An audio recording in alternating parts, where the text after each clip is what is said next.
So I honestly can't see the reasoning behind some Manchester United fans who want to sign Victor Osimhen over Victor Gyökeres in 2025. Well, actually I could. Number one, if you're Nigerian, which I guess is understandable from a personal point of view. Number two, if you looked at Victor Gyökeres and gone, well, he used to play under Ruben Amorim at Sporting Lisbon, and remember we signed players who used to play for Ten Hag at Ajax, and they, when I mean they, I mean Anthony, didn't work out, so therefore this must apply to every single player, in every single circumstance where a manager wants to sign a player who he previously worked with, which I don't think I really need to point out is just not a very good way of analysing individual players. Or number three, you just don't care about the tactical side of the game, and so you just suggest the best player without thinking how they would actually fit into and better the system. Because the issue currently with Højlund is that his technical ability under pressure with his back to goal is not at the level that Amorim needs in order to deploy him effectively as a centre forward dropping off and looking to link the play in tight and congested areas, which Osimhen doesn't improve at all. If anything, you just end up with a better version of Højlund, not a more complete centre forward. I'd still regard Osimhen as an elite level striker, but if you look at the current issues in Amorim's system, he doesn't really solve them. He'd be an upgrade on Højlund, and don't get me wrong, he does have his positives, which I'm going to come on to in just a bit, but I really don't see how you can look at what Amorim needs from a centre forward and say Osimhen is a better option than Gyökeres. I also find it hilarious how people are constantly criticising our own players and former players for having egos that are too big, and then recommend players with even bigger ego problems in the last few seasons. Give it 2 years, and the exact same people who wanted Osimhen will be saying that we need to get rid of toxic players like him out of the club, when they aren't able to identify a given tactical or profile issue at a particular time. So what exactly does Ruben Amorim's system need? Well, before I come on to that, if you want to check out any of the current season jerseys, go over to Jersey FIFA. They've also got a variety of different club and international retro shirts as well. You can use code Atlantis at checkout for a discount. A link will be in my Instagram bio, which I will leave linked in the description. Well, if you watch the Arsenal game, you'll see clearly the issue was Højlund's inability to link the attack effectively with his back to goal in the middle third when United were able to effectively play out of Arsenal's pressure in their defensive third. If Gyökeres was in that role, I'm not joking, I think we would have cut through Arsenal multiple times in the first half. But because Højlund's name isn't Garnacho or Rashford, he runs around and shows passion, and most importantly is signed to SEG, you barely hear anyone point this out. Against Forest, a much deeper, passive and more compact defensive shape, you could also see that Amorim was instructing Højlund as well as Garnacho and Bruno Fernandes either side to drop off deep from the forward line, looking to drag the opposition centre-backs high up the pitch to either create space in behind, or if they stayed in the back line, create space in front for Højlund to receive the ball and turn. Now in this type of situation, Amorim's possession system as a whole would be massively improved if United had a centre forward who excelled at receiving those line breaking passes when dropping off with his back to goal and being able to efficiently lay the ball off to players in his vicinity,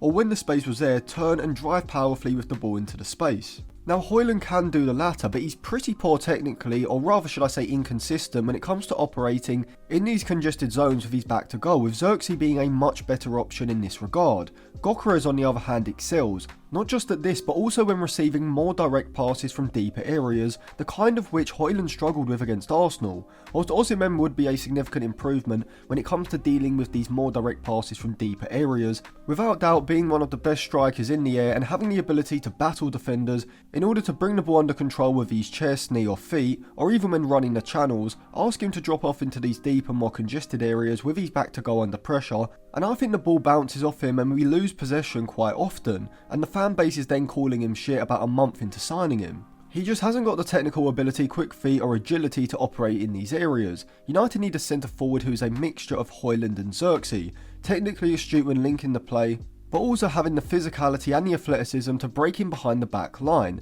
And that's exactly what Gyökeres offers, alongside a goal-scoring ability that is not just better than Højlund or Xerxes, but I would argue is even more refined than Osimhen's. Now Osimhen of course has his benefits. Aerially he's as good as anyone, capable of attacking crosses like Gabriel at Arsenal, whilst also having very good anticipation of where a chance is going to come from or where the ball is going to fall. However, if you watch him, one word that comes to mind is chaotic, and he reminds me of Darwin Núñez in this regard. Whereas when I watch strikers like Haaland or Gyökeres, I see strikers who are pinpoint inside of the box. When it comes to their movement and how they look to create and exploit space, their ball control when manipulating the ball into a shooting position, as well as their actual striking. Whereas with Osimhen, he does come across as a very kind of hit and hope, all or nothing kind of striker, very much like Darwin Núñez, when he's able to use his athleticism to connect with the ball from an awkward position or just smash the ball from a tight angle, it can look spectacular. But this type of finishing style is very hit or miss. He reminds me of Lukaku, someone who is very good at getting into goal scoring positions and creating chances out of nothing, but he may need 3 or 4 big chances in a game to be able to finish one clinically, compared with Gyökeres, who is a lot more precise and measured with his finishing style. And at the highest level over the course of a full season, particularly in the Premier League, I think this will make a massive difference in terms of goal scoring output. Osimhen was at his best at Napoli when he remained high in the attack and could look to move into space into the channels in order to receive direct passes, from where he excels due to his pace and physicality. But against teams like Nottingham Forest, who are going to sit deep against United, I think we are going to see a lot of the same issues that we currently see with Højlund, which is a failure to link play intricately. The area where Osimhen would excel is inside of the box from aerial situations, but even then, Gyökeres, despite not being as good as Osimhen, he would still offer this physical threat inside of the box from crossing situations that neither Højlund or Xerxes do, as well as the ability to run the channels, but then also the ability to link play effectively in these deeper congested areas far better than Osimhen can. And so considering both players are going to cost around the same amount, 63 to about £70 million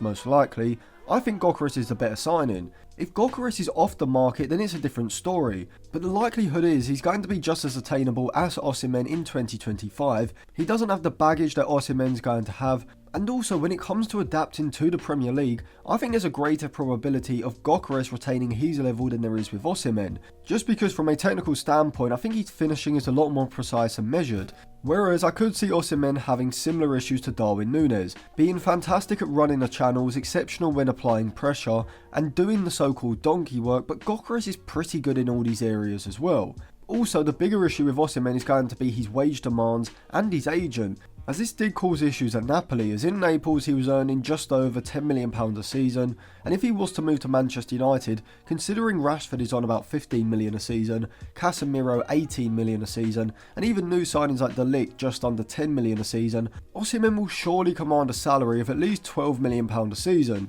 which all in all isn't a massive overpayment considering his quality, but factor in potential dressing room issues, the fact that he isn't perfect for what Amorim needs as a centre forward, and I am questioning whether it would be worth selling either Højlund or Xerxes to bring Osimhen in. If Osimhen were to come in, I think Højlund has to be the player to go, because I think if you have Osimhen you have to keep Xerxes, just because I think you need at least one centre forward who specialises in dropping off and linking play in congested areas, as that isn't Osimhen's game, whereas Gyökeres would be more this type of centre forward. So if United were selling Xerxes and keeping Højlund as well as bringing in another centre forward, I think even though Gyökeres, I would still want to have Xerxes as the alternative, with either Chido Obi Martin or Ethan Wheatley as a third choice striker, because I think that would give us the right variety of profile of centre forward that you do need throughout the squad. If you are signing Osimhen, Xerxes has to stay, specifically for games where United are reliant on the centre forward dropping off and linking the play between the lines, as Osimhen and Højlund for me, they're just too stylistically similar to both coexist in the same squad, with the major issue being that both centre forwards would have the same weakness in their game.